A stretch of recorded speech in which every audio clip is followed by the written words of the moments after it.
The Grappling Hour is brought to you by Luda Gear, athletic support items created by grapplers for grapplers. Fire Grub Meal prep done right.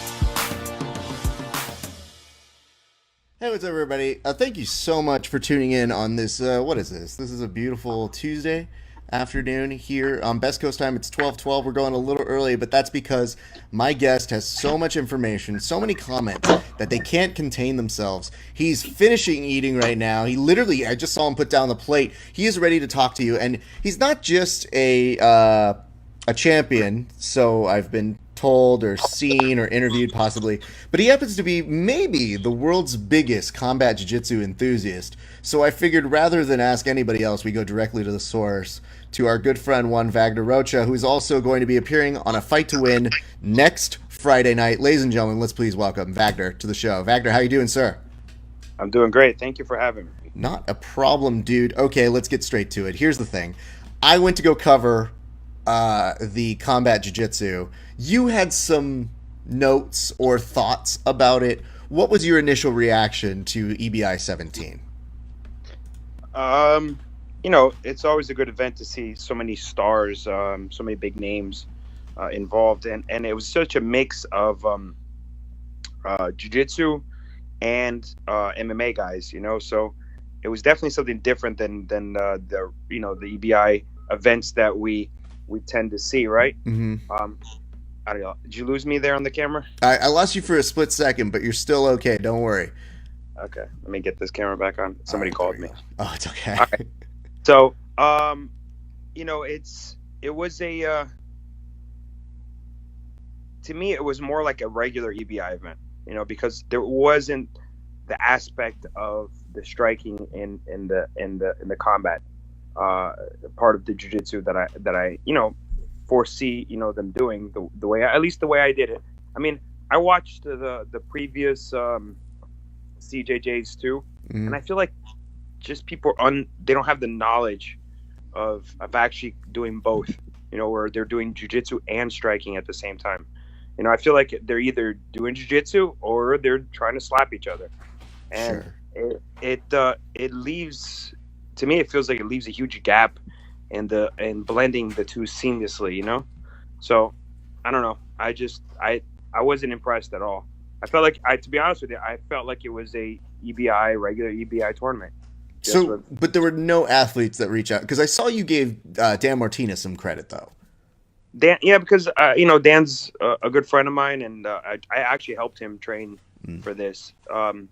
And even when I trained with Dan was like, "Man, it's different doing this with you," And it's because I feel like because I spent so many years, I spent over 10 years of my life fighting MMA, and I learned to use my jiu-jitsu appropriately, for fighting, which is something that you don't see a lot of jiu-jitsu guys do. I see a lot of guys go into MMA and just jiu-jitsu guys, especially, they fail. They look bad. They look like they don't even know jiu-jitsu when they're fighting, because what happens when you get hit, there's the old saying amongst Brazilians that they say, if you get hit once, you become a brown belt. You get hit twice, you become a purple belt. You get hit 3 times, and then suddenly you're a blue belt. And and it happens, and you can see it in the fights. You see guys, jiu-jitsu guys, they get hit, and they're like, "Oh crap, what's happening?" Yeah. So I don't know. I just feel like there's such a gap to be closed there, and it looks bad. It actually doesn't look entertaining. So I don't know. It was weird because you asked me originally, you were saying, like, what did I think? And I do profess this. I really do feel it. I do feel that it shows how not great some grapplers are at striking. But I will say I do have a little bit of... We created a thing on Verbal Tap where we called the Vagner Rocha honorable mention. And I felt a couple of those went to Josh Neer. The first time I heard him get a slap in, I at least thought, all right, Oof. there's somebody who at least hit a strike. Yeah, Josh in his first match against Green, he landed some forearms and Mm. which looked like some hammer fist too. At the, I don't know, I couldn't say it was slaps, Sure. but they were very mean and and solid. Like he. Yeah. But again, a guy who fought MMA for so many Yep. years and has a good base. Then again, when he fought a straight jiu-jitsu guy, he found himself doing what? Jiu-jitsu. When Yeah. he fought, Dan, he was like trying to jiu-jitsu Dan, and Dan, it was great for Dan because Yeah. Dan didn't want to get hit by that guy. Yeah. But again, I just saw so many opportunities for, both ends of jiu-jitsu and MMA guys to blend the two together, and it didn't happen the way it was envisioning it. Like John Thor, who won, right? Yeah. He was just straight jiu-jitsu to everyone, and he showed how efficient and how good he is. And props goes to him. But there was at least two of his matches. I mean, if you count and tally up the amount of strikes he threw, it couldn't have been more than 10 throughout the whole event. I mean, it makes me wonder, are we going to start getting compu strikes or compu slaps? Actually, I'm going to trademark that right now. Hold on. Good, you should. That should be that. I can tell you a bunch of things you could do, but it should be like, you know what? You don't know. Like, I think those events. Another thing those events should have is a number. Like, they should number off all the, especially at the professional level. Let's be realistic. Like, don't we know who all those guys are? Should we know who number 1 is? Should we know who number 16 is? Should be numbered. Everybody should be numbered. You should have a number on you. It actually helps better for people who don't watch the event, who don't know what they're watching. If you get a guy who doesn't know jiu-jitsu and they're watching it, they go, oh, this is the number 1 guy against the number 10 guy. Like, ooh, the number 1 guy should win, right? Is there a potential for some bias, though, because it is Eddie putting No. in some of Eddie's students as well, though? Then he should. Well, let's be realistic. That event has got a lot of bias. Period. I'm not. I'm not trying to hate on Eddie, but let's be realistic. I mean, I hear you, and I do. Planet guys, or it happens when it's Danaher guys. Like he's very biased against the two. He favors both of them because it's a promotion. He's a promoter. He's a Don King of jiu-jitsu. That's what I call him now. Is that why have you started calling him that? Because he's trying to make as much money as he can without, putting it out. You know what I'm saying? Without taking care of the guys who are, who put on the shows for him. Like, it doesn't make any sense how he can say, oh, it doesn't make any money. You know what I mean? Like, that event makes money. I know for a fact, because I've dealt with companies who deal with the Fight Pass game. Like, they pay money. They pay good money for those shows. And EBI is the leading. It's got to be the leading submission-only promotion in the world, right? Mm-hmm. And it's on one of the leading event channels that there is. UFC Fight Pass. They got it. But it's I'm saying this because I've already spoke out against him, and he doesn't like me anymore. And I told him, I was like, it's business, man. I don't hate on you. I think you're freaking amazing. You're a genius. What you're doing is, revolutionary. But you have to try to look at it on both ends. You have to remember that once you were a competitor, you know what I mean? Once you were an athlete that was trying to make a living, it doesn't make sense, like, how they could have a winner. Like, there could have been a winner this weekend to the event that walked away with not a single dime. How is that possible? That doesn't make sense to me. There's got to be a clean-cut way to benefit both ends. There's got to be a winner, and there's got to be a person who makes a living too. When was the moment that you decided to be vocal in this? Because I noticed that you were supposed to be on an event, and then you were no longer on an event. And I think there was what some might call a leap of logic in terms of, well, I wonder why he's not on the event. Later, you then spoke out against it. But I want to kind of give people an idea as to when you decided, or when you were going out and saying, like, well, now I'm going to tell you what I really think about this. Well, I got asked to fight in the event, Mm-hmm. and then, I try to negotiate a path that made at least some sense for me to make. I didn't want to lose money. That was the truth. I wanted to go there and showcase what I do because I know how good I am at what I do. And I think I'm good at jiu-jitsu, but I feel like I'm on another league in the combat jiu-jitsu aspect, right? When they invented this format, I looked at it and smiled, and I was like, there's no way I could ever lose it. And I know this because I help MMA guys, and I can say a whole bunch of names, like high-level MMA guys, train. And when I train with them, they tell me, like, holy crap, it's unreal how good you are at this. And it's MMA training, you know what I mean? It's not the combat aspect where, there's no up kicks, there is no elbows, there is no knees, it's just slapping, right? Mm-hmm. When I train MMA guys and I train with them, they tell me, like, Vagner, this is like, you should be fighting MMA. And you know what? I could be fighting MMA, but I don't personally want to do that to my body anymore. I'm 36 years old. I don't want to spend half the time training, striking, and then the other half training jiu-jitsu. I want to train jiu-jitsu. That's it. That's all I want to do. Whether I'm competing in Fight to Win or ADCC or EBI or IBJJF or whatever it is, or Kasai, whatever tournament is out there, I want to compete in jiu-jitsu. I don't want to do MMA anymore. So, but I do help people train the aspect that's important that I do well, which is the jiu-jitsu aspect. And again, when I do it with guys that are good at MMA, they tell me, like, oh my God, why aren't you fighting? And again, back to what I said. So I knew that when they created this format that I would be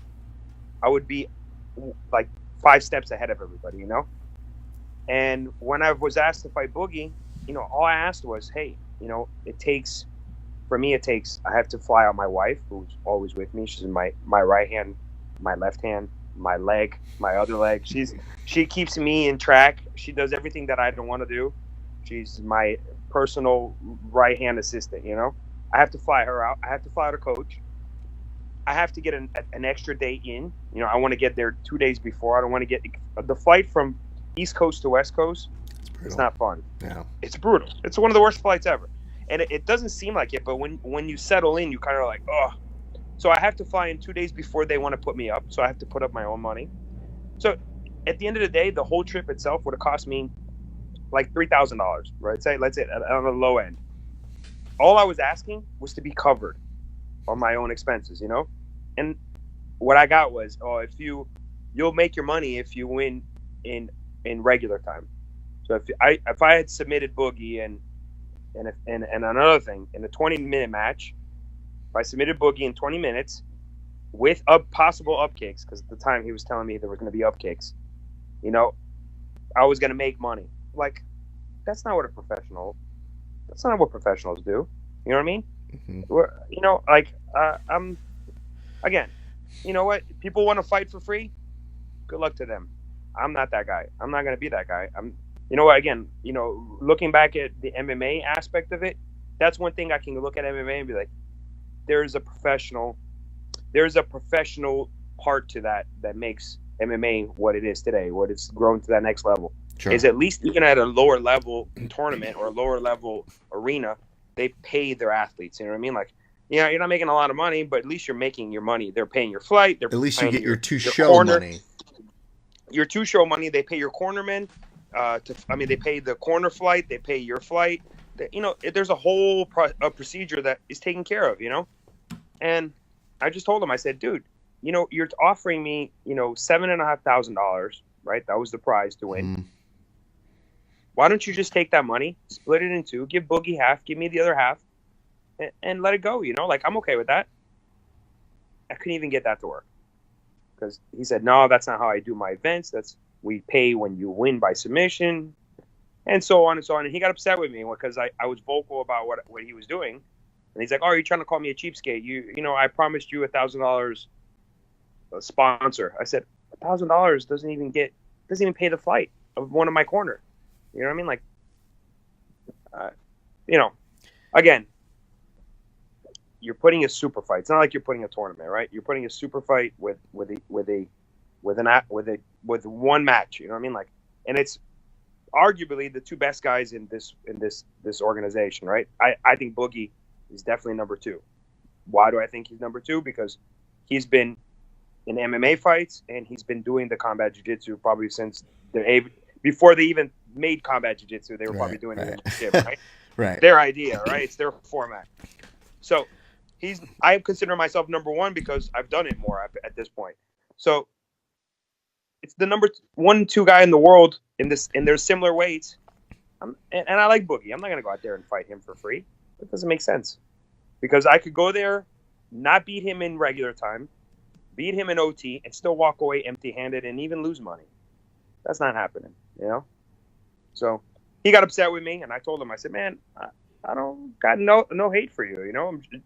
Like I said, stop being Don King, you know what I mean? Like let some other people make some money too, you know. Like put it out there, you know.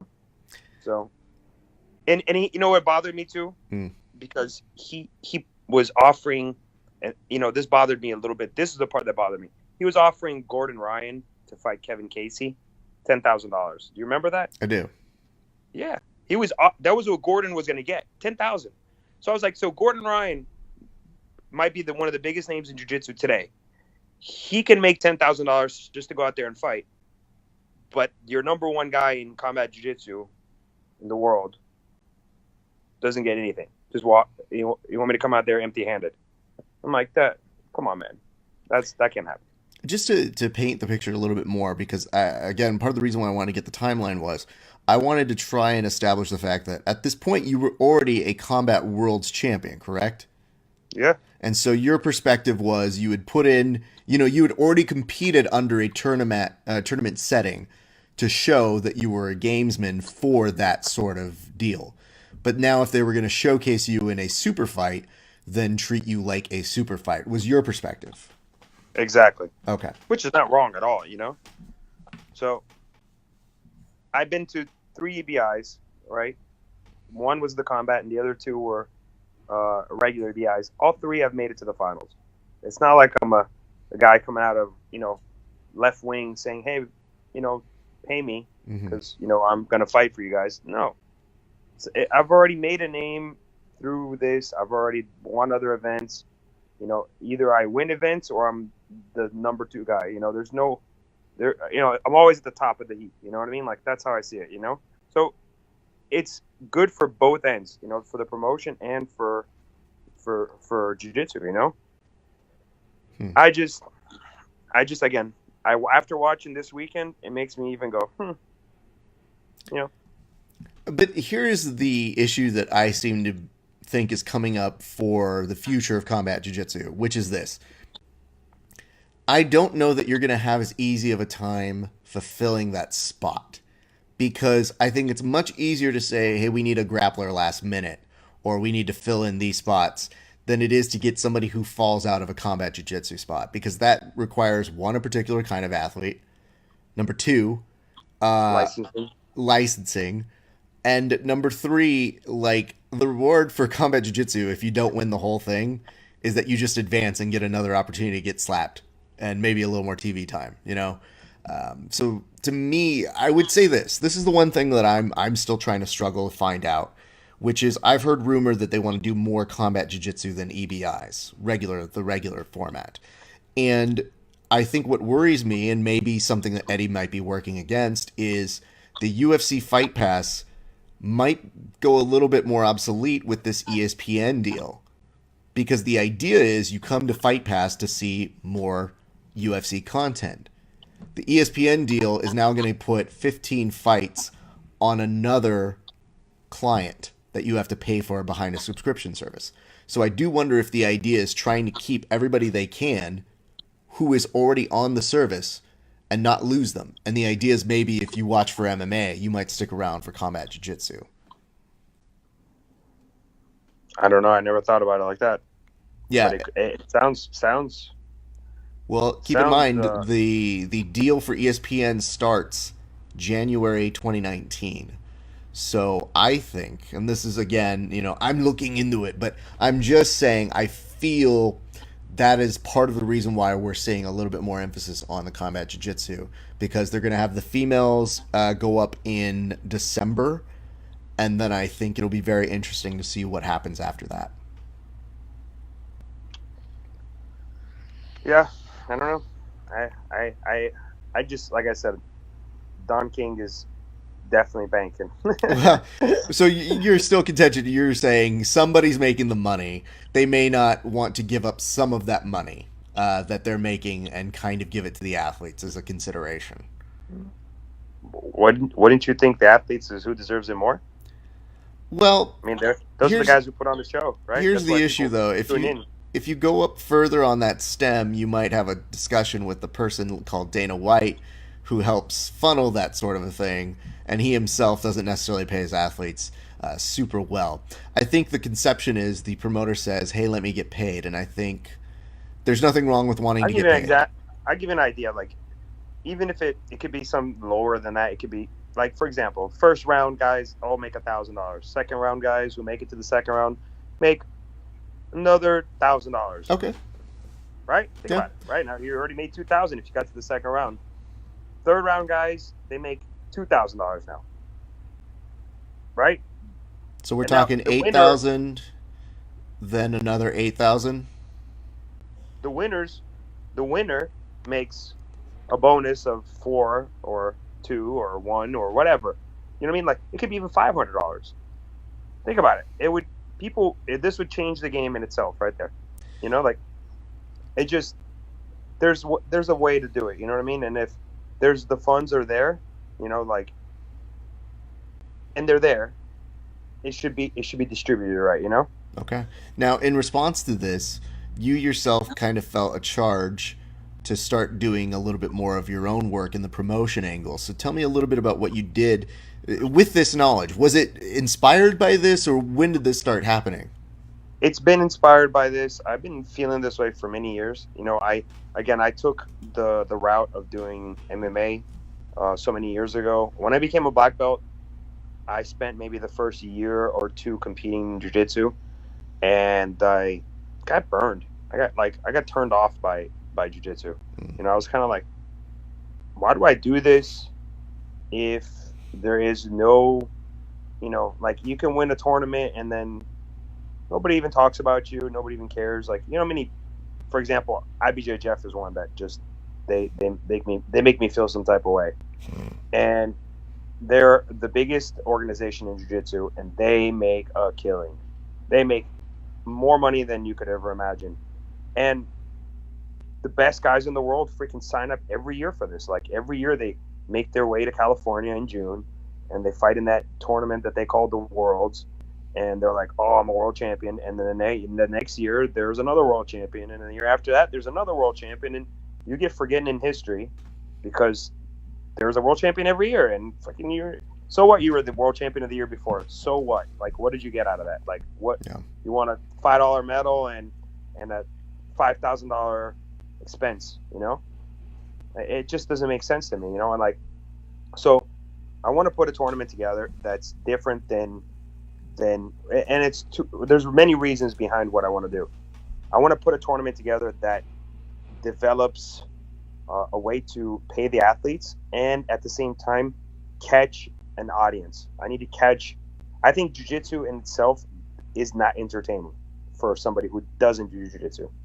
So my goal is to bring American sports into jiu-jitsu itself. Like, I want to change the way again, sorry, somebody called me again. I'm changing here. You're good, dude. I want to bring what American sports has, that energy, you know, where the teams, especially this team format, you've been seeing a lot of this now, like a lot of team format. And I still think they're doing it wrong. There's a couple of things, I'll tell you why.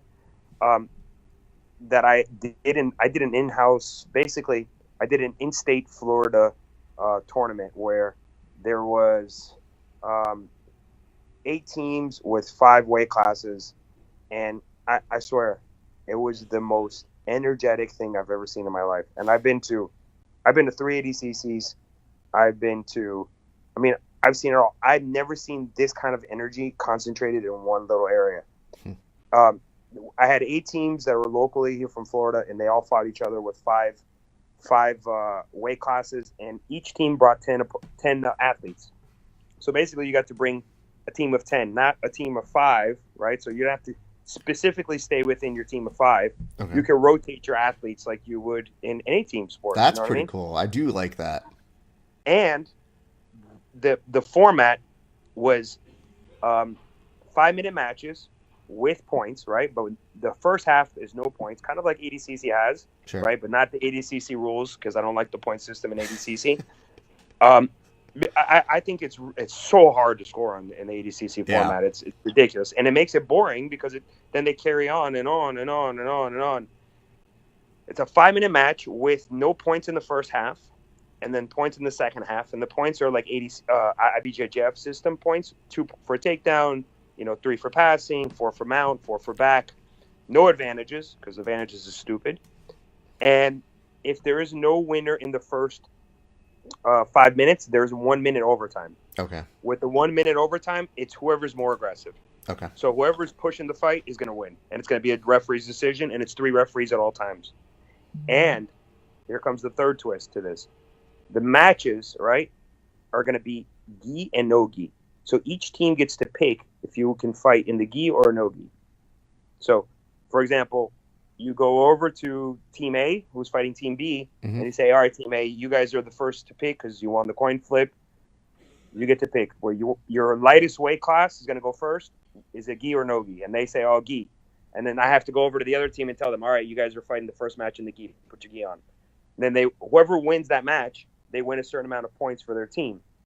So the next team, win or lose, the Team B gets to pick. And it goes back and forth. And then they can go no gi.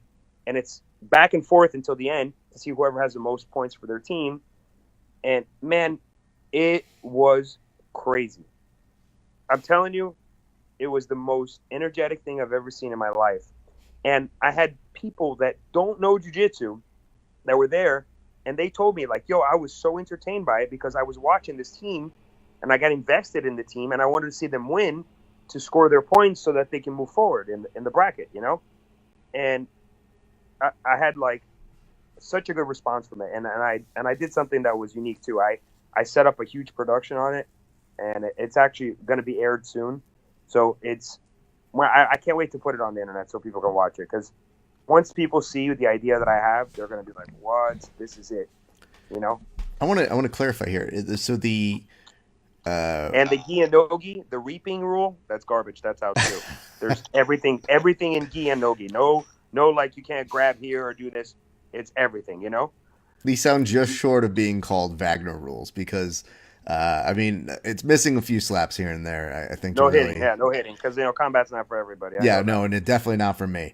But I do know when I hear you say that they get to choose. So did you say it was from a coin flip that one team to begin it? I line up both before the first match. I line up both teams, and I ask the team coach, "You want heads or tails?" They pick. Whoever wins the coin flip gets to pick the first. It's going to start. It always starts at the lightest weight class. They get to pick their match, whether it be gi and no gi. Because there's gi, like in jiu-jitsu is the biggest common thing, right? There's gi schools and there's no gi schools. Sure. And I believe that jiu-jitsu is both. You have to train both. You got to be good at both. You know what I mean? I, for example, you see me compete a lot in no gi. I don't compete in the gi a lot, but doesn't mean I don't train in the gi. Doesn't mean I don't teach classes in the gi. Doesn't mean I'm not participating in the gi. I just prefer to compete in no-gi because, my MMA background drove me in that direction to train a lot more in no-gi, and I feel I'm better in no-gi. It's common, you know what I mean? Mm. So, but it doesn't mean, again, if I were on a team and they said, hey, Vagner, you got to fight in the gi, that I wouldn't know what to do. But there is jiu-jitsu schools out there that, I don't want to name anybody that doesn't do gi. There is a lot of schools out there that don't train in the gi. And I feel like it is jiu-jitsu, you know what I mean? The majority of jiu-jitsu watchers today, the big majority, are the gi watchers. They watch more jiu-jitsu than the no-gi aspect. Really? Yeah, I think so. You think, let's be realistic, you think flow grappling is more gi or no gi? I don't think Flo knows how to do numbers, so I don't know that really works to me. If you had to guess. I would say that Flo puts on more events that are IBJJF-ish or that will feature a gi, but as somebody who's worked in television and is familiar with numbers, I don't think they've ever released numbers for a reason. You think they're holding out the numbers because of that? No, I just don't think they don't. I don't think you Which have to one? Now, release numbers, but I'm just saying if you were to I'm gonna look, ask you this question now. go for Which it. one do you think is more entertaining? I mean, I think our best shot is nogi. I Of course. think that I, as a particular, because I do gi and no gi, and for me personally, I have a spot in my heart for trying to give gi practitioners opportunities. So there's a tournament that Kenny Jewell coined out here, which was to gi or not to gi, which hilarious name. But what he would do is it would be a coin flip, and the coin flip would decide if it was gi or I no remember. gi. And I remember. one of the things I Yeah, really I think he did liked it with about it, kids, right? it was like a brown belt tournament that he did it for. And one of the things that I liked about it was it brought a certain element of individual who had to be well versed at both. And you could tell some of these guys, because I interviewed them, they're like, I need it to be gi. And I thought to myself, even though they needed it to be gi, I still thought it was cool to see them come to an event where they would challenge themselves to be both. Those people tend to stick out to me a little bit more. Exactly. So an event like this would actually catch your attention because then you would be like, oh, what's going to happen next? What are they going to pick? You know, Absolutely. and I think it becomes a little strategic on the teams too. You know what I mean? Like you have to decide. Like if you're fighting a predominantly gi school, you're going to be like, I don't want to go face those guys in the gi. But I'm here's going to the push. question I will ask: is the is it just like with the five? Is it do you stay in or is it just the individual matches? It's the individual matches. Each Okay. individual match gets to be picked, gi or no gi. But the spin is that you have the ability to bring from that team of 10, it could be anybody at any given time to fill in for those. Yep. As long as they make their weights, respected weights, they have to be, they have to be either under their weight. You can have a guy who's the lightest weight fight all the way up into the heaviest weight Sure. because he made their weight. And you can have it vice versa. You can rotate your team as you want. That's the beauty of this. It becomes a team thing. It doesn't become an individual thing. And I And it feel becomes like that's what Quintet was really getting people excited to see was that it put a nice spin on it. And much like this is, Wagner, I'm going to ask a question. Do you mind pressing your button again and taking off your video and putting it back on? Because there's just been a still shot of your face on this video. okay. And not that we don't appreciate your face, but I would rather see You it got it moving. there? So Did it go? it did not go. I don't know if you gotta be taken off of it again or taken not. Do you mind pressing the video button 2 more times? Did it again? Oh, all right. Well, here's what we're gonna do. Fortunately, one of the best parts about doing interviews and being prepared, one might say, yeah, you're sending me an image right now. One of the things about becoming prepared to any sort of dance like this is I think it's important that you have something ready to go at all Better? times. No, There's you're still danger not. though. You're still not moving to me, my man. But it's okay. I'm gonna go ahead and replace you with a photo.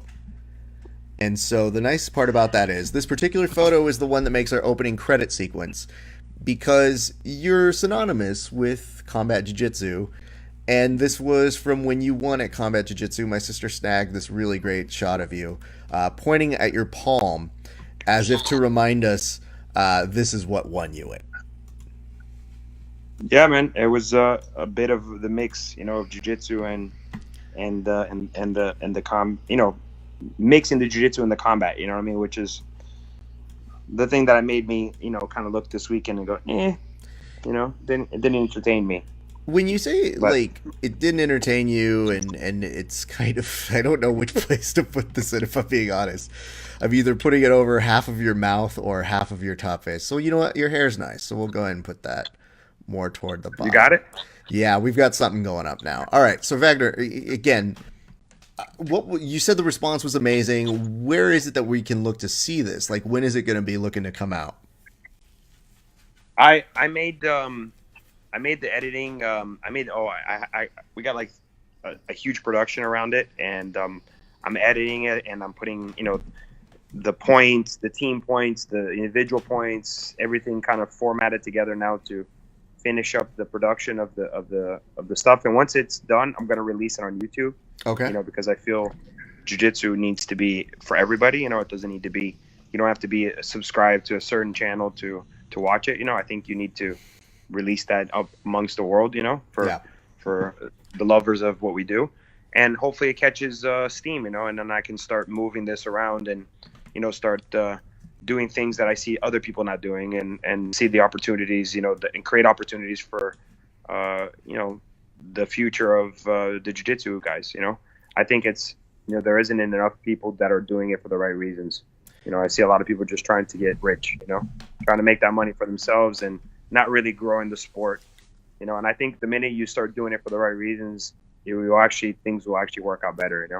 Do you feel though that there's a market, like how are you able to secure like part of the money? Did you have to go do that yourself? Like what did they do? Did they buy into it? What did happen? This is the thing that I see, right? And this is where the game changer is, right? Mm-hmm. There is a ton of events that make money with either amateur jiu-jitsu, right? Mm-hmm. And they host no professionals, or there's a ton of professionals that host no amateur and only host professionals. I think that professional events, there's no way for them to make a living forever in this. You know what I mean? Mm-hmm. I see a lot of, like, for example, I talked to like Seth, right? Seth, I think, is one that is actually doing it right, and he's actually possibly making money, maybe not, maybe breaking even, but he's one that's kind of got the idea. You can't have an event like his, right, and have the production that he has and make money and pay athletes and do it unless you have a professional level to it, right? Now, then you have amateur events like IBJJF, who opens the gates and they flood their competitions with amateurs, and they make a ton of money and they don't return anything back, right? I think there's a balance in the middle that you have to have both. You have to have, and that's what I did with this event. I had a amateur, kids, adults jiu-jitsu tournament happening at the same time as the professional event, and I made it open. Anybody that wanted to come out and watch could come out and watch. And if you want to compete, you got to compete as well. So the competition side made the money to pay, the other side, and that's my goal for the future, is to run an event at the same time. I have to run both. The amateur side, where you give opportunities for Sure. lower belts to make a living, to try to get to that next level, or a professional event where there is the professionals, where there is entertainment, there is that energy, that people want to watch and be part of, Yeah. and that grows like I want to do this, How often do you guys see guys that want to do jiu-jitsu, but they go, there's no real future in this, there's no way to make a living off this unless you teach, if everybody could teach, it'd be for everybody, and it's not. Teaching's not for everyone, and not everybody's meant to be a teacher. Well, I feel like the part where you and I share on the Venn diagram of wanting to see this sport grow is, when you see somebody like a Hodolfo, or you see somebody like, even like Lovato going and doing. We're losing all the great athletes. MMA. I just always think to myself, like, I'm not done learning from you guys. And you find when you interview them or you talk to them, they say, I wish I could stay, but I need to do what's right for me. And I can't tell them no, but at the same point, I'm of the perspective of, no, I want grapplers to be able to make a living off of being grapplers. That's what happens, and that's what happened to me earlier in my career, where I said, I'm not going to do this forever. I fought my first MMA fight and I made $3,000. I had never made $3,000 in my life, and I went, why would I fight jiu-jitsu again if I can? And I had a 60-second fight, you know what I mean? I took the guy down, took his back, and choked him. I was like, oh, this is easy money, and then I had 7 more fights like that, and I was able to make money, and then I got into UFC and made some more money there. And again, it's not the way I would, if I could have done that all through jiu-jitsu and made the same living, Mm-hmm. it would have been awesome. But I didn't have that opportunity, and I had to go that other route. And then now I'm coming back to jiu-jitsu because I've established my life. I have an established business.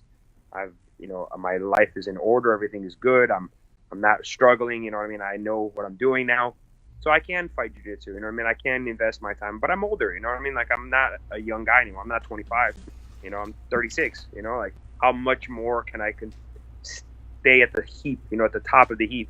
With the young guys coming through. So I just start looking at it and going, man, this is so wrong. You see events like this doing this is so wrong, man. And they're making money. And why are they not doing that right? Like if your event makes, millions of dollars yearly, why wouldn't you turn around and put a prize pool for the best guys in the world?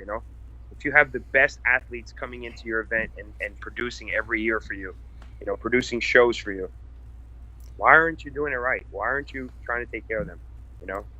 So that's my my motto for maybe the next part of my life is to change the game for the future generations.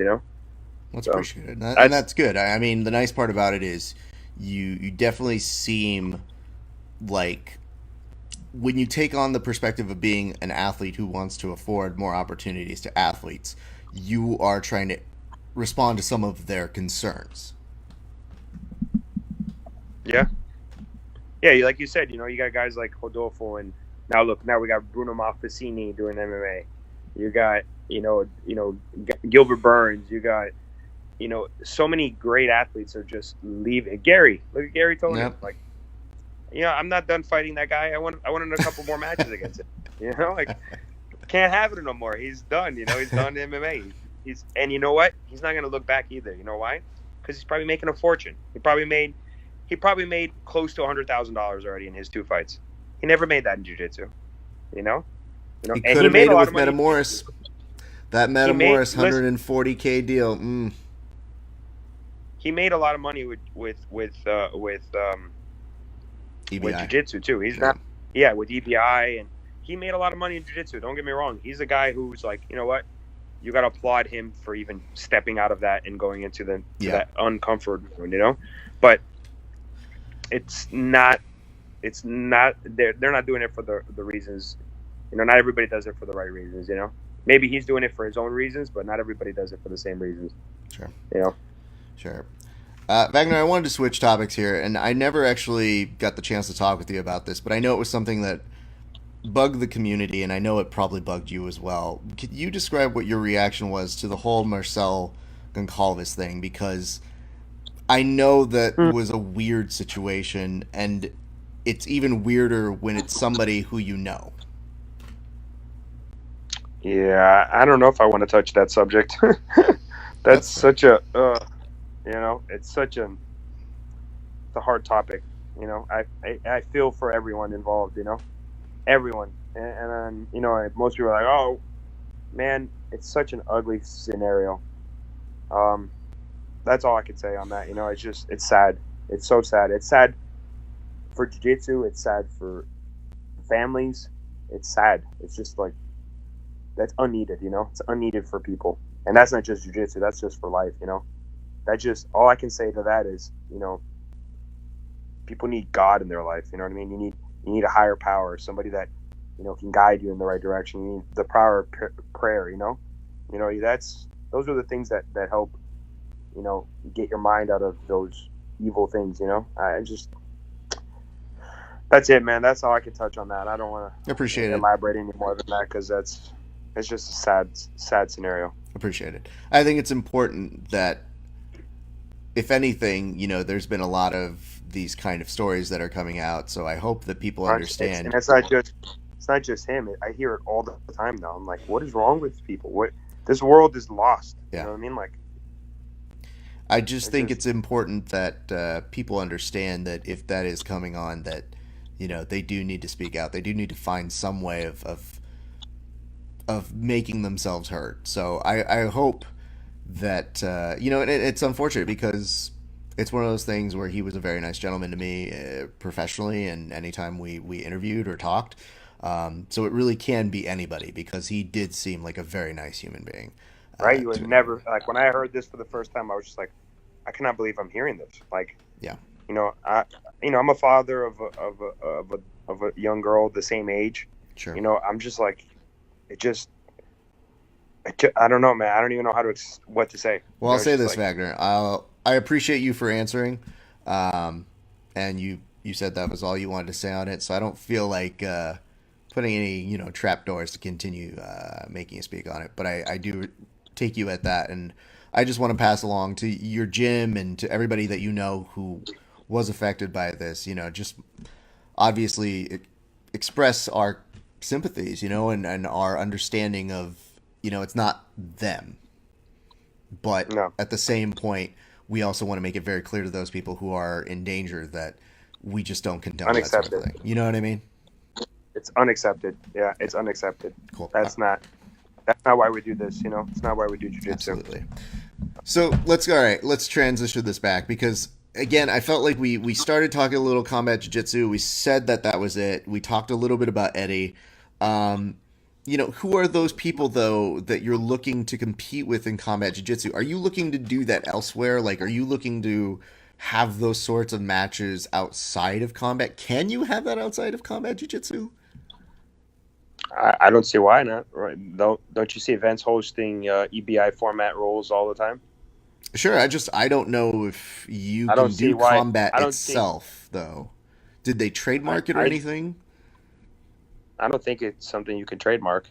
Like it's the same thing I was thinking about my format. I'm like, man, I don't want anybody to steal my idea, but there's nothing you can do about it. You know what I mean? Like you can't stop somebody from doing jiu-jitsu in a certain rule set. Maybe you can't name it the same, but it is what it is. Well, you also can't stop anybody from slapping at a certain point. Yeah, I am definitely I am definitely willing to showcase this format for anyone and everyone who wants to participate and see. I've gotten inquiries from so many big names, like guys that want to face me in this and have mentioned it on either publicly on the internet or in private messages and said, hey, I'm down to fight you, and it's not, like I'm not trying to be disrespectful about it, but I want to do it. And I'm like, and I tell them all the same thing. Find us a place and a promoter that is willing to put it together, and I'm there. I'm down. I got on my Instagram, Tyson Griffin, which probably is one of the biggest names, in that I've seen that put it on public so everybody can see it. He's a former UFC, probably top 10, right? I can't remember if there was rankings when he was in the UFC, but a big name in jiu-jitsu as well now, because he's doing these tournaments all the time. He said, he would love to face me in this event, in this format. Like I said, to me, it's not personal, it's business, and whoever and whenever, I'm down, it's my new motto. It's anywhere, anyone, anytime, so. It's a good motto, and I do appreciate the fact that you've put out some names out there. Is there ever a possibility though that we do see you back at EBI? Because I think one of the things that is awkward for us as fans is I do think we like seeing you compete, and I don't think fans like a bad story in terms of a bad ending. And I do feel you I would are love to. synonymous with that. I saw Eddie. I saw Eddie at Kasai, and I went out of my way to talk to him because I don't want him to think I dislike him, and I don't. And I just, like I said, I just want done what's right. You know what I mean? Like I wish him well. I watched his show. I watched it and Instagrammed on it. Like if I didn't like you, I wouldn't even talk about you. You know what I mean? I have no room in my life to dislike anybody. I don't have hate in my heart for anyone. I just want what's right for me. You know what I mean? Like I want to compete and I want to be compensated to compete. I want to make sure that I'm treated like a professional, which I am.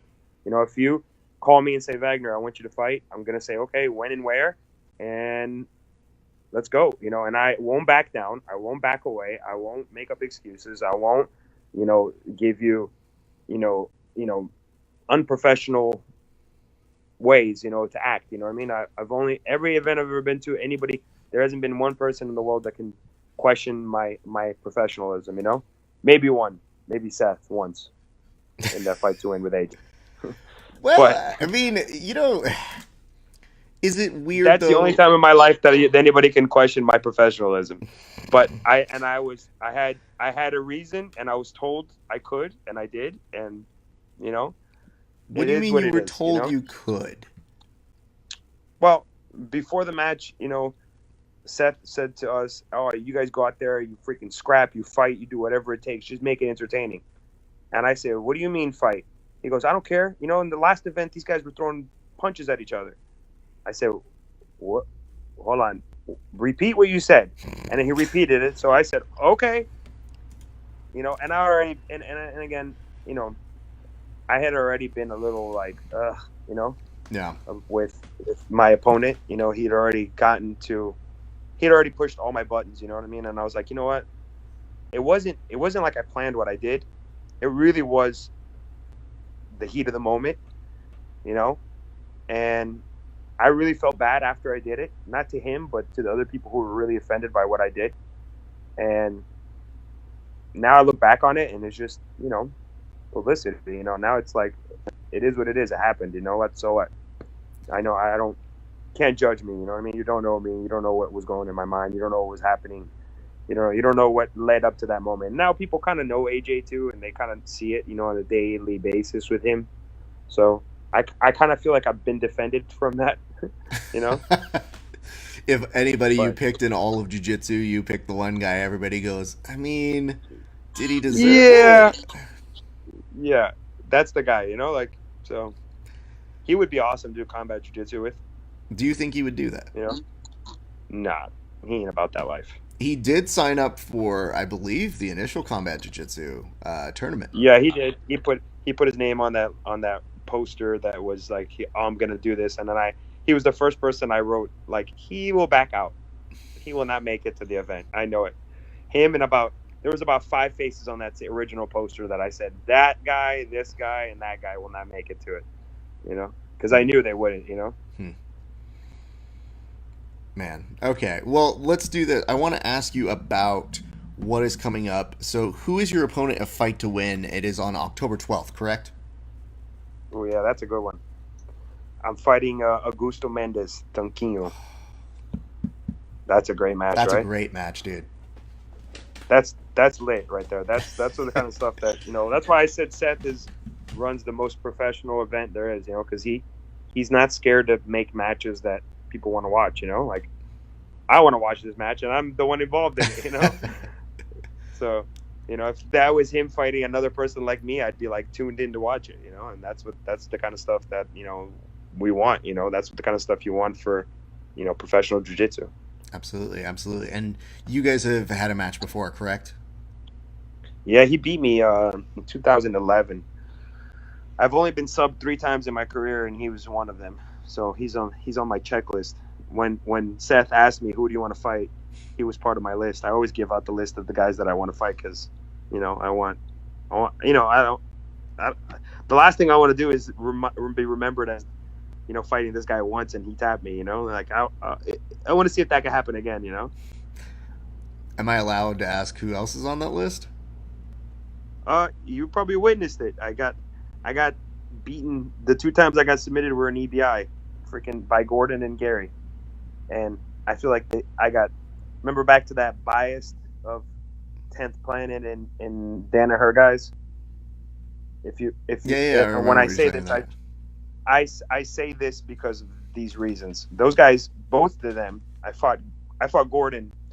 If you can look it up, I fought Gordon in the event called Zapatero here in Tampa, 6 months before that, and we did a 20-minute match. After he had won the Absolute in the ABI Absolute, where he became famous, right? Mm-hmm. I fought him a month later, maybe 2 months later, I don't know. And we went 20 minutes straight, and nothing happened. Wasn't in trouble once. Um, I didn't. Nothing truly happened. We did a 20-minute match. I passed his guard a couple of times. I think I passed his guard 3 times, if I'm not mistaken. You know, I couldn't hold him because he's good. You know, Gordon's Gordon. Sure. And then we fought in EBI, and the day went like this. On his side of the bracket, he had 2 purple belts, and then he fought Marcel. He fought 2 purple belts, one which was a young kid. You remember that day? Was the day we did that interview together. Mm-hmm. He fought 2 purple belts, one which was shouldn't have been on that stage with him. Ooh, I was like, why is this guy? He was playing with the guy. I remember him playing with him, like letting like in and out of submissions, and which he does in his matches when he knows it's easy. He did that in his first two matches. Then he fought Marcel, who was already tired from fighting his first two matches, and he beat Marcel, and then he fought me. But on my side of the bracket, I had Joe Bays first. I had, which is freaking really good. I had Sergio Adila, which is a really high-level wrestler in my second match. And then in my third match, I had a war for 45 minutes with Craig Jones. I remember that. 45 minutes I went with Craig Jones. I will say, And then, I thought at first that match, I thought we were gonna have to come up with some way to give you guys a weapon or to basically buy out one of you. But yeah. holy shit, that went on. Yeah, it went on forever. And then I fought Gordon. And Gordon tapped me. He swept me.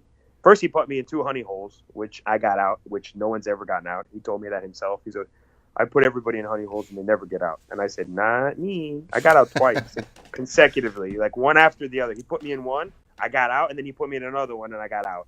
And then he swiped me, and he took my back, and he choked me. I told him, I said, congratulations, you beat me. He beat me, but I was exhausted. Didn't take anything from him. And then Gary did the same thing. It happened again twice to me. And then when I fought Gary, it was the same thing. I went to the EBI, I looked at the bracket, and I'm like, dude, this bracket is so drawn up wrong. It's heavy on one side. On one side was all black belts. The whole bracket on one side was all black belts. Every person on my side was black belts. On the other side, it was 4 purple belts, 3 brown belts, and Bill Cooper. Bill Cooper was on the bottom end of the bracket. Bill Cooper didn't even show up. So I was like, dude. And then he put a substitute in. He put a purple belt from 10th Planet in. That purple belt, who was like literally an hour before the event, he was a substitute. He actually won his first match and moved on. So it shows you how weak the bracket was on one side. And then I fought on my side again. I fought Isba. I don't know if I forgot his name. His name is Isba. Is it Abel? Yeah, Isba Abel. You know exactly what I'm talking about. Yeah. Super tough. The guy's good wrestling, good jiu-jitsu. Fought him, went into overtime with him. My second match was PJ Barch. Right? Super tough. Don't have to talk about him because he was on your show today. And then in my third match was Nathan Orchard. So I had nothing but freaking bricks. And then in my fourth match, I fought Gary, who, if you tallied up Gary's match times, he had like 5 minutes of matches. He literally totaled 5 minutes of matches. I had, on my side, each match was 20 minutes. So I had an hour of matches. He had 5-minute matches. Same thing happened. He came in and tapped me. But again, 2 weeks before that, me and Gary fought at ADCC. You know, straight up, like one match. He did one match. I did one match. We fought each other, and I beat him. So I'm like, yeah, you beat me. I'm okay with that. It's like, you know, when you're exhausted at your gym and you roll with everybody, and then the new guy comes in late and says, hey, you want to roll? You're like, all right. You roll with the guy, and he taps you. And he goes, I tap Vagner. Yeah, you tapped me. I was exhausted, though, you know? I mean, listen, if we're ever rolling, that's the only way it's happening. So but I'm gonna very, very clear on this. I'm gonna make sure I'm gonna be like, yo, put all me black out there belts. for an hour and a half, and then tag your way Just in. gonna stroll in and be like, oh man, Vagner, oh man, yeah, feeling real good. How we feeling? I just, you know, I think there's always something to be said about wanting to get those back. And the weird part about Gary and Gordon is, even though they flirt with the MMA and, you know, wanting to pursue other areas, I do feel EBI is still in their future. So it's not unheard of to think they would be back, or that somebody wouldn't put together a match with you and them, because I do know that your name does come up with both of them. Of course, because I'm the guy who's down to fight anybody. How many guys in jiu-jitsu are down to fight anybody? There's a lot who say they are. Yeah, there's a lot. They say. There's a lot of sayers. That is one of the most consistent notes about you. In fact, I know you said you didn't want to bring up PJ, and you were just saying that because he was already on the show. However, I'm sure he said he wants to fight me, right? He 100% said he would love to have another match with you. He did, however, say no thanks on a combat match. Oh, I was just about to say, why doesn't he just get that combat match happening? You know what's weird is I feel though the combat conversation is just the same as I think people who want to go, grapplers who want to go into MMA. It's like, if you want to do it, that's fine. I'm not going to hold you down if it's really inside of you. Because there are some martial artists who say, like, I feel like I want to be able to coach that. It's something in me. I always want to fight. I feel like if you want to be a grappler, be a grappler. I think every grappler should fight once in their life. That's how I say it. I tell my guys all the time, my students, I'm like, you want to be a professional at jiu-jitsu? You want to walk away the nerves of competing in jiu-jitsu? Go fight an MMA match. Then you'll see what nerves really are. Because when you fight an MMA match, you'll never get nervous doing a jiu-jitsu match in your life again. Never. Because you don't have to worry about getting kneed in the face or getting punched in the face when you're doing jiu-jitsu. You got it's a cakewalk.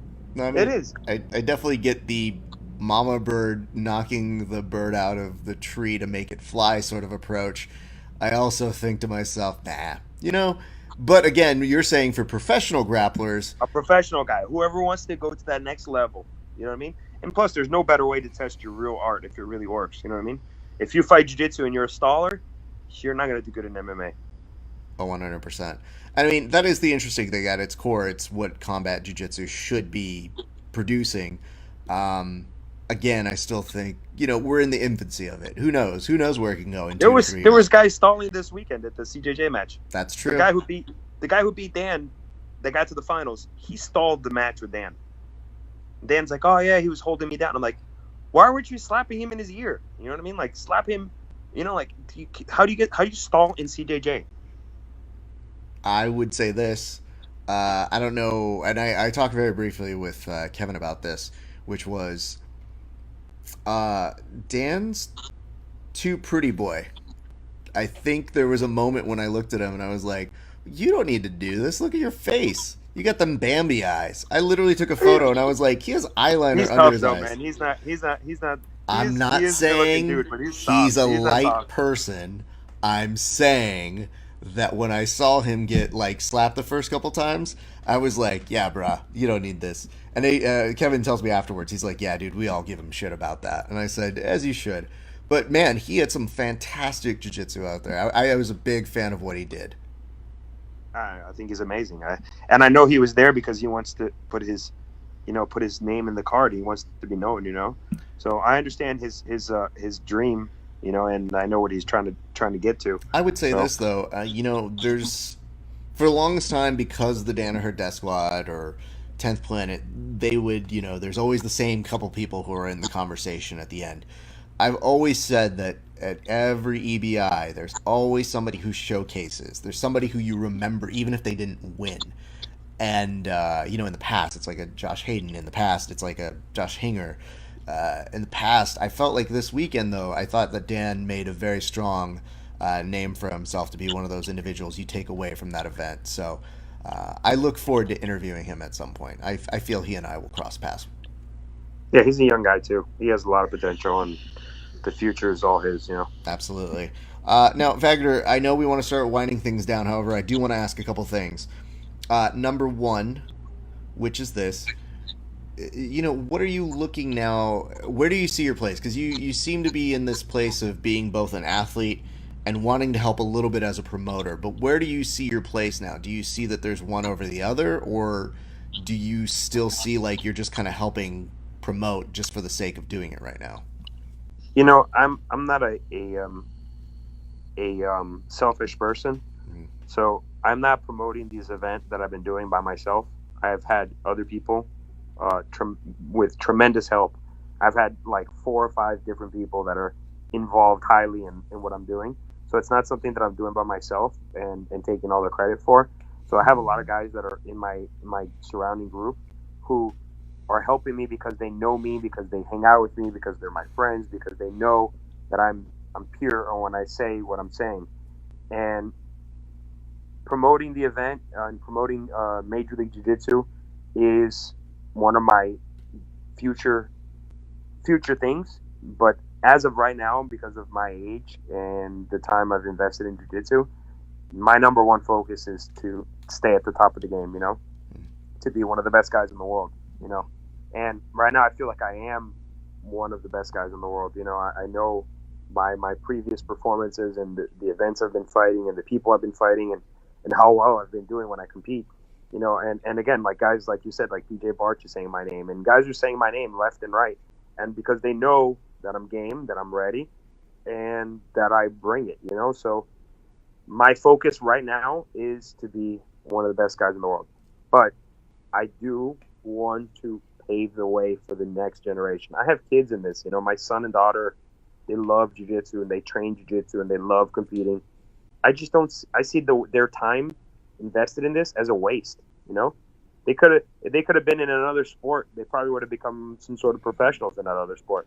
What's the goal of becoming professional in jiu-jitsu? To make a freaking what payday? What? And it's not even a payday. It's just, again, like I said, not everybody's meant to be a teacher. Like the only thing you can do in jiu-jitsu that guarantees you a living is teaching. And not everybody's meant to be a teacher.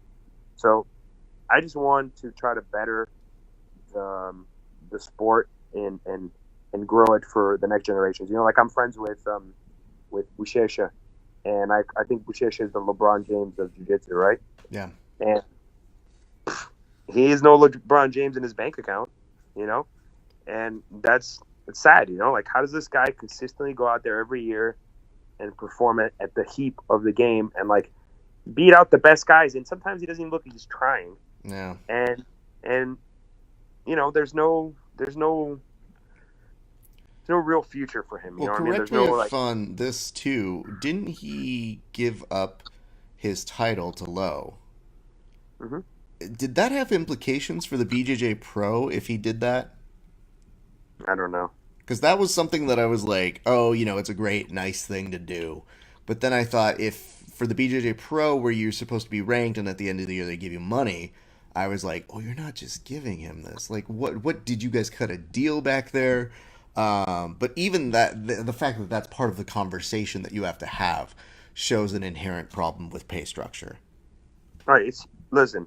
That organization is the biggest problem in jiu-jitsu, and they should have had jiu-jitsu on television. Like, think about this: if jiu-jitsu hits mainstream television, right? What would it do for the sport? You know how many people still come into my school asking me for karate lessons? People have no idea what jiu-jitsu is. Yeah. How is that possible? We live in 2018. Hoist Gracie fought in the UFC how many years ago? 25. Yeah, 25 years later. And we still have people who don't know what jiu-jitsu is. It just doesn't make sense to me. Jiu-jitsu is the number one martial art in the world. But it isn't known to everyone. And it's sad. That's the stuff, like, and it's not because of jiu-jitsu in itself. It's because there is events that host jiu-jitsu tournaments, and they only people that know jiu-jitsu are people who do jiu-jitsu. And it shouldn't be like that. How's bowling on national television? How's golf on national television? How is if there's an acquired taste for all those things, but jiu-jitsu should be preached about. It should be talked about. It should be something that everybody knows. Everybody should be familiar with. Well, I think you kind of touch upon something that is kind of the goal of, I guess, this eventually. My biggest claim has always been, I think that what I want to do, my contribution, is I want to be able to get people to see jiu-jitsu on a cable sports show in the same way that you see for, it seems like months, we talk about LeBron went outside and there's like 15 different stories on that. And yet to me, when it gets to when there's Hodger versus a Buchecha, I'm like, I want to talk about that like it's the Super Bowl. I want to have a roundtable discussion. I want to have people here. I want to get people as excited about that and show people that when you're in a gym, people can't stop talking about these matches more so than other sports because there is an audience there. So that's my intent on this. Well, like I said, I feel like I have the solution to our jiu-jitsu problem in hand, and I'm inching my way up. I need more help. If people out there are watching this right now and they feel me, and they understand what I'm saying, reach out to me, send me messages. Tell me what you think. Sponsors, anybody who's willing to come out and help. I want to set an event. I have an idea for an event that if I have the right funds behind, it will change jiu-jitsu in one clean stroke. Like one stroke, it would change jiu-jitsu altogether. And it just needs the right person involved. I like I said, I'm willing to share. I'm not a freaking greedy person. I just want to change the game. And I've done it, man. I fought. I don't know how many guys have done what I've done. I don't know how many guys have fought in all the jiu-jitsu events in the world and have medaled or have placed, but I've done it, and I know every single event in and out. And I'm smart. I'm not there just competing. I'm there watching. I'm there learning. I'm there understanding what it takes to grow and to do, what these events are doing. That especially the ones that are helping jiu-jitsu. Yeah. And let's do this. I want to kind of wind down here. Are we seeing you at ADCC trials? Because my main question is this: the last time I was doing an interview, and you came over and you said, "Listen, nobody's trying to invite me." Can we just make it clear that they need to invite you back at this point? How many times they got to win the thing, right? No, they gave me reinsurance on the last one that they would make me do another trials. I've been to 4 trials. Yeah. I've won 3 out of 4, and I lost one in the finals to Gary. That was one of the times I lost to him. I lost in points, and then I beat him in points, and then he beat me in EBI. So it's it doesn't make sense. Every time I've gone, I knocked out guys that are, amazing and that should be there and should get a chance to compete in this event, because that's another event that, doesn't make any money and puts out a whole lot of money for a lot of athletes. And it's a Super Bowl of jiu-jitsu, right? Mm-hmm. But it's a Super Bowl of jiu-jitsu that won't last forever, because the person who's funding this won't live forever. And the minute he's not in this earth anymore, this event will end. And it's sad to say that. That's why I'm like, I got to get this done. I got to get this done. I got to win this event once in my life, because it's sad to know that one day it may not exist anymore, and and I don't see it ever. If it goes away, there will never be one like it again, so it's a matter of time. Okay, well, it's good. I'm glad that they came to their senses, because I deeply recall having an interview interrupted, Right? just so you could do an infomercial. Give me an on it. invite. And I literally remembered being like, Why is this guy doing this? no, I mean, here's the thing, and what you don't know is I keep tabs on everybody. So I literally was looking as the event ended, and I was trying to keep an eye on you. But I also do this thing where I really try to actively listen to people when I interview them. And what's difficult is sometimes you're balancing, sometimes you're producing, sometimes you're literally trying to connect people, sometimes you're trying to make sure that people don't go too far away. Multitasking. Yeah, you're multitasking, but I really try to be in the interview as much as I can, even if I have to do other things. So I was keeping an eye on you, and I was like, all right, I got Vagner in my sight. I need to make an approach to him after we do this interview. Oh, he's coming to me. Oh, he's gonna dojo storm this interview. Okay. And when you did, you just go like, "Hey, everybody, I want to make my case for ADCC." I get to that point where I go, "Well, that's what this is for, right?" And lo and behold, I got to see you come out to West Coast Trials as well, and you had some epic matches there. And 97 competitors. 97 in that. I remember that, and I remember it came down to you and AJ, and I thought to myself, even there, we were seeing a little, not elements of combat jiu-jitsu, but like maybe just short of it. It was rough.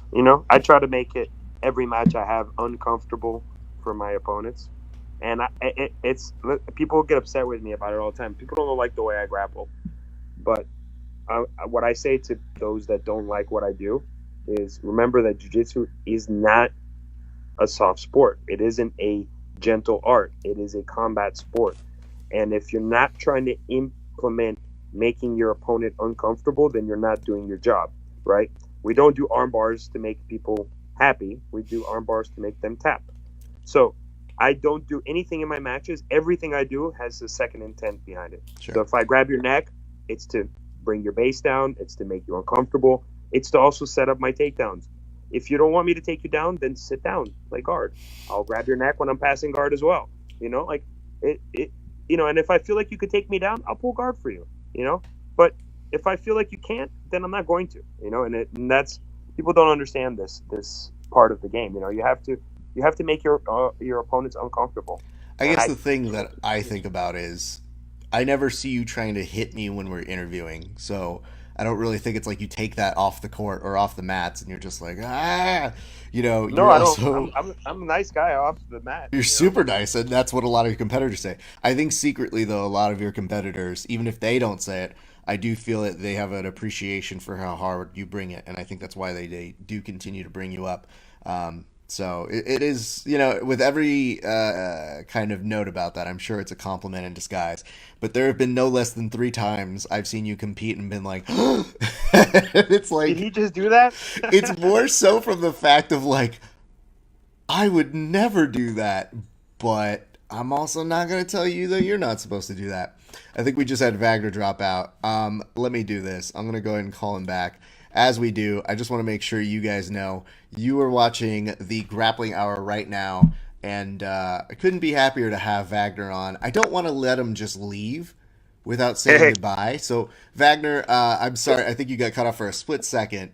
We were what were you saying? You were saying something about the 3 times that you saw me compete. Well, yeah, and now you can probably see my face a little bit better, so I'm going to put you on screen. But I definitely had a couple moments where I've watched you compete, and I've definitely done one of those things where maybe I'm taking a photo or I'm in the middle of covering it, and I've definitely seen you like do like a mouth cover, and I've been like, and I think to myself, and I just go, I mean, it's competition, and again.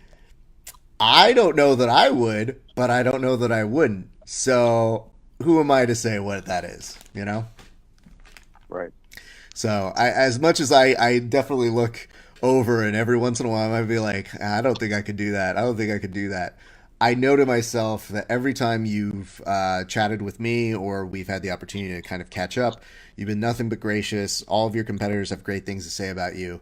So I think it's more a testament to the person. So to me, that means more. However, again, 100% will have my wits about me if we're ever on the mats together because I'm just going to be No, like, listen. actually, you know what?